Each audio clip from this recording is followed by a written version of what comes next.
Sometimes when clamping things up, you get a problem because the clamps don't rest steady. And as a result, they move around and it can be harder to get things lined up. I went ahead and cut a couple bar clamp rests, is what I call them. They're exactly the same height as the gap that goes underneath the bar. So that way, the clamp sits steady while you're working on a glue up. Makes it very easy to go ahead, line things up, and get them tightened up. For a lot of my projects, I glue up small pieces like this. It's really nice being able to go ahead and use the small pieces of wood you have left over to make blocks like this for projects, but they're really tricky to glue. The challenge, of course, is once you put all the glue in a lot of little pieces, they want to slide around when you try to glue them.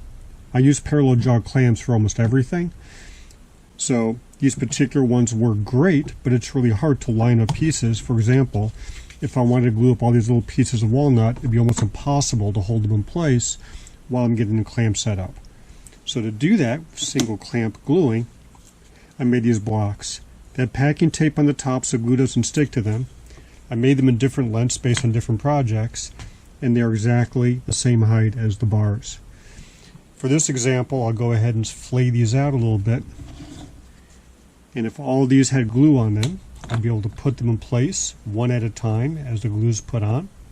Once they're lined up, I could slide the clamp in place while everything is lined up and lock it all in,